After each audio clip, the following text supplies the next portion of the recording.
wonderful welcome.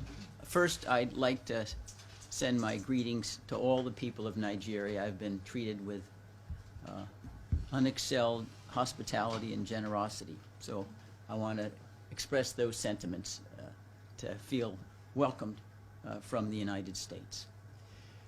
Before I arrived in Abuja, I spent some time in Geneva, where there's a working group on arbitrary detention. It's a 5-member group that's a unit of the United Nations Human Rights Council, and it entertains applications on behalf of persons who have been arbitrarily detained under international law. I submitted an urgent action application on behalf of Nnamdi Kanu, identifying all of the elements of arbitrariness in his current detention, including, for example, his denial of access to counsel, which is triggered the moment he is detained. And so you've all heard from Ejiofor that he was denied counsel even when he was first brought into court. But that's not the only denial of detention rights. It seems quite clear, based upon the history of his detention and the struggle for Biafrans through peaceful means to secure a separate sovereignty, that he was singled out because of his ethnicity, his membership in the Biafran community, which is a discrimination prohibited specifically under international law and indeed also under the Nigerian Constitution.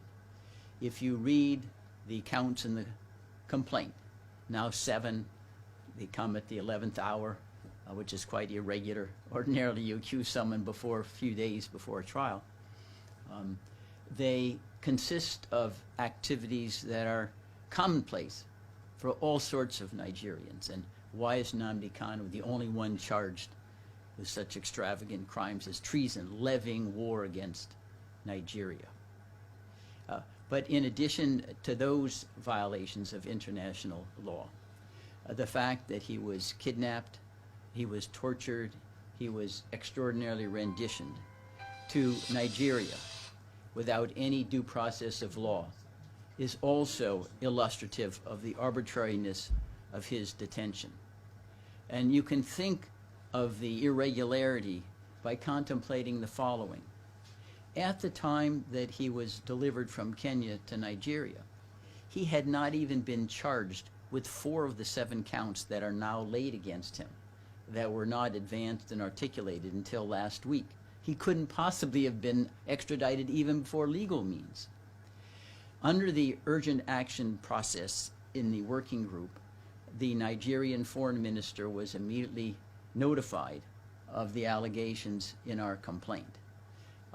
In an ordinary case, there's 60-day response time, but because there's a jeopardy to Nnamdi Kanu's health, including the lack of access to professional medical care, it's on a fast track.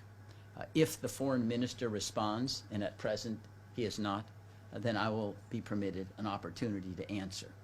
But the working group is endowed with authority to make final definitive pronouncements on international law. And the Nigerian government is a signatory to the critical documents, the International Covenant on Civil and Political Rights and the Universal Declaration of Human Rights, which bind the government of Nigeria to adherence. And a pronouncement by the working group of arbitrary detention would be a critical weakness in the movement for even a trial for someone who has been illegally captured and delivered. It is a fundamental principle, a universal principle of law, domestic and international, that the government should not be able to profit from its own wrongdoing or criminality. And if you permit governments to kidnap and torture and then try persons illegally, you're then emboldening governments to serve as kind of vigilante justice, running around all the world, capturing any of their dissidents with no due process and bringing them back to trial. After I completed my work in Geneva, then I traveled to Athens. I am working with the foreign ministries of Greece and Israel. I didn't get to Israel because of some glitch in COVID-19, but I hope to travel there after this Abuja visit terminates, to sue the government of Nigeria in the International Court of Justice that sits in The Hague. The International Court of Justice is not like the International Criminal Court. The International Court of Justice only entertains suits between nations. Most recently, in a case very similar to the one concerning Nigeria, the Gambia sued Myanmar in the International Court of Justice for genocide against the Rohingya, and they won early court battles. So the nations bringing suit don't necessarily have to be the ones suffering from the wrongdoing. And the International Court of Justice has a history of trying genocide cases, stemming back to the wars that erupted after Yugoslavia disintegrated, Serbia, Croatia, Bosnia-Herzegovina.